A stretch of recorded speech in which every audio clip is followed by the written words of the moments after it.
Ahmedabad riverfront પર મારામારીનો મામલો સામે આવ્યો છે। મનીષ શાહ નામના પત્રકાર સાથે મારામારી થઈ હતી। મારામારીમાં પત્રકારનું મોત નીપજ્યું હતું। સમગ્ર મામલે ક્રાઇમ બ્રાન્ચે 4ની ધરપકડ કરી હતી, જ્યારે ઇસમો સામે કાયદેસરની કાર્યવાહી હાથ ધરવામાં આવી છે।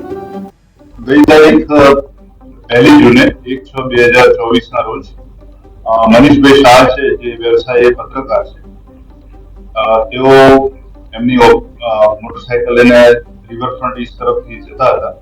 એ વખતે બે અજાણ્યા વાહન ચાલક બે મોટરસાયકલ ઉપર બેસેલ યુવકો આવ્યા।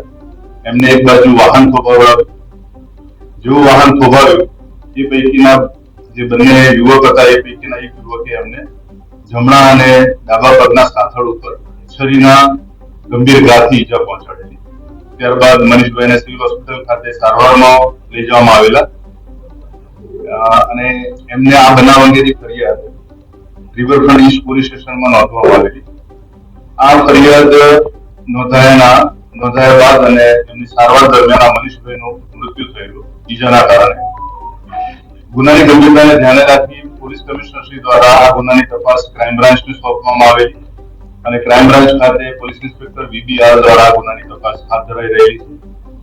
આ ગુનાની તપાસમાં જ્યારે ઈજા કરનાર હુમલો કરનાર વ્યક્તિઓની કોઈ ઓળખ નહોતી, એટલે મનીષભાઈના રહેણાંક વિસ્તારમાં પણ તપાસ કરવામાં આવી, એમના સંપર્કોની પણ તપાસ કરવામાં આવી। એ તપાસ દરમિયાન જાણવા મળ્યું કે મનીષભાઈને એમના રહેણાંક વિસ્તારમાં એ જે સોસાયટીમાં વડવા ખાતે રહેતા હતા ત્યાં પણ ઘણા બધા લોકો સાથે એમને અણબનાવ હતો।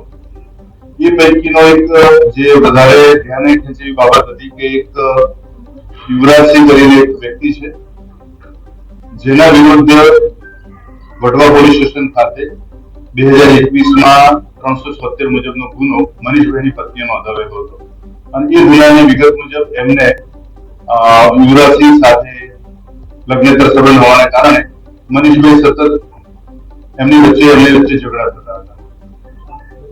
એમના ઉપર ધ્યાન કેન્દ્રિત કરતા વાત સામે આવી કે યુવરાજસિંહને તો જ્યારે જામીન મળ્યા એ 376ના કેસમાં, ત્યારે એમને વડવા પોલીસની હદમાં પ્રવેશવો નહીં એ પ્રકારે નામદાર કોર્ટે હુકમ કરેલો હતો, જેથી એમના ભાઈની પૂછપરછ હાથ ધરવામાં આવતા જાણવા મળેલું કે આ મહિપાલસિંહ જે છે એના વિરુદ્ધ પણ મૃતક મનીષભાઈએ ફરિયાદ નોંધાવેલી છે અને એ લોકો વચ્ચે સતત અણબનાવ રહેલા હતા અને એમની પૂછપરછમાં ખબર પડી કે વારંવાર ઝઘડા થવાના કારણે એને નક્કી કર્યું કે મનીષભાઈને કોઈ પાઠ ભણાવવો।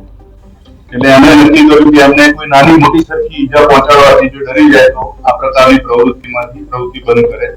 ગઈ તારીખ 1 જૂને 1/6